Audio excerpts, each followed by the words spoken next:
D'abord, nous remercions tous ceux qui sont là au nom de l'association Sénégal Supply Chain.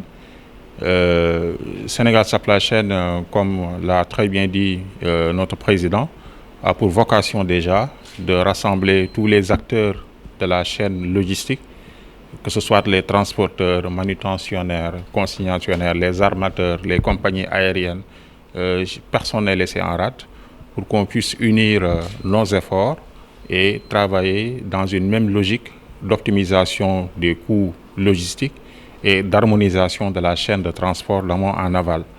D'autres associations, effectivement, ont vu le jour depuis, donc ce n'est pas une première, on dira, mais aujourd'hui, Sénégal Supply Chain a pour vocation de rassembler toutes ces énergies pour quand même créer une force unique et qu'on aille dans le même sens, parce qu'on parle de chaîne de transport.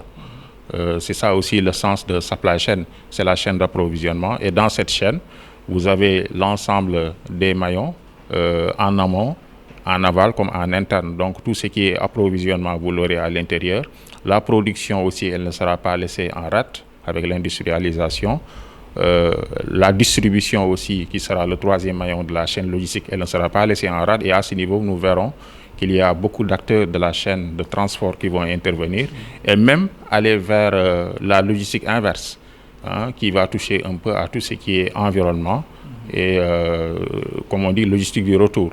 Donc, on s'est dit que l'ambition donc étant immense, il est nécessaire qu'on puisse unifier nos forces et mettre sur une même table tous les acteurs, qu'on puisse travailler ensemble, la main dans la main, pour faire du Sénégal un pays leader dans le domaine de la logistique, en tout cas comparé à tout ce qui se fait dans la sous-région. Car les compétences sont là, l'expérience est là, et Sénégal Supply Chain, depuis que nous l'avons lancé, nous avons vu qu'il y a eu une forte mobilisation des acteurs de la chaîne et surtout des anciens qui sont très expérimentés et qui se sont engagés vraiment à nous accompagner. Et c'est l'occasion même de remercier encore une fois le Centre de formation des métiers portuaires et de la logistique qui a initié pratiquement toutes les réunions ou bien qui a reçu en tout cas tous ceux qui ont eu à se concerter ici pour quand même lancer cette association.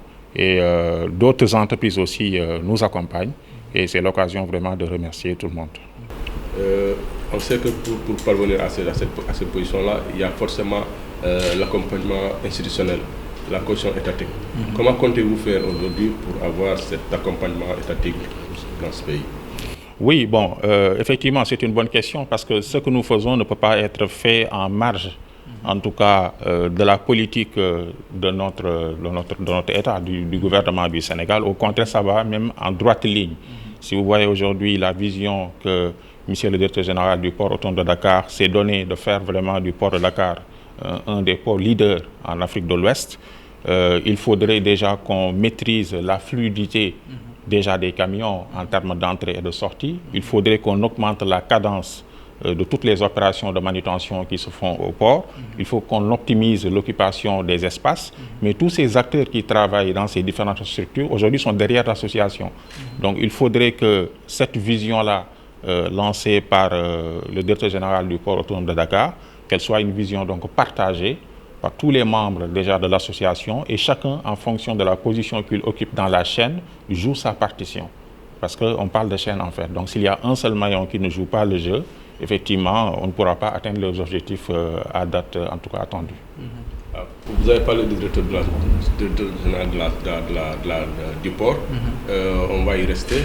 Alors, il dit souvent que ce qu'il déplore, c'est que la plupart des conteneurs qui viennent au Sénégal, 80% retournent vides. Et ça, c'est quelque chose qu'il a eu à déplorer. Comment comptez-vous faire pour inverser cette tendance en tant que logisticien? Oui, ça aussi, ça fait partie, si vous voulez, des faiblesses des pays du tiers-monde. Nous qui avons une balance commerciale déficitaire et qui, pour la plupart du temps, nous faisons des importations parce qu'il n'y a pas une industrie solide sur place qui permet quand même de créer, si vous voulez, des produits finis. Donc, inverser la tendance revient à dire qu'il faut essayer de développer les petites et moyennes industries. Donc, faudrait-il que toute notre matière première, que ce soit les produits agricoles, les produits horticoles ou halieutiques de façon générale, qu'on puisse mettre en place des entités qui pourront donc les transformer en faire des produits finis. C'est en ce moment seulement qu'on pourra non seulement vendre au niveau national et même envisager de vendre au niveau international. Donc cela revient à dire qu'on fera donc des exportations. Ça nous permettra de renverser la tendance que d'avoir tout le temps des conteneurs vides qu'on retourne au port de Dakar, ce qui n'a aucune valeur ajoutée, et même les acidies, ils perdent de l'argent. Donc ça, c'est un peu le défi que nous devons nous fixer. Ce n'est pas Sénégal Supply Chain seulement qui doit le faire, mais c'est tous les acteurs de la chaîne, depuis l'agriculteur, le pêcheur, chacun doit être dans cette logique d'avoir de la matière première, de la transformer d'abord avant de l'exporter. Mais est-ce que vous, dans votre démarche, vous avez prévu d'aller vers ces acteurs-là pour leur inculquer cette culture? Oui, il en va de soi. On ne peut pas déjà nous lancer dans cette démarche et vouloir atteindre cet objectif sans pour autant nous donner la main. Donc c'est ça un peu l'idée, l'esprit de l'association.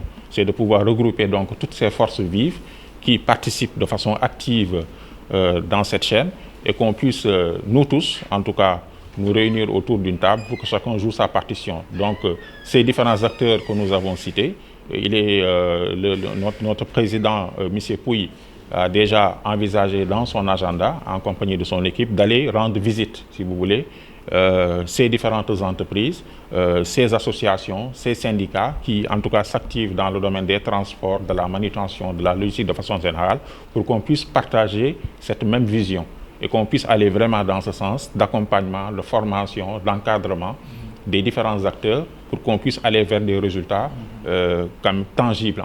Donc c'est ça l'idée.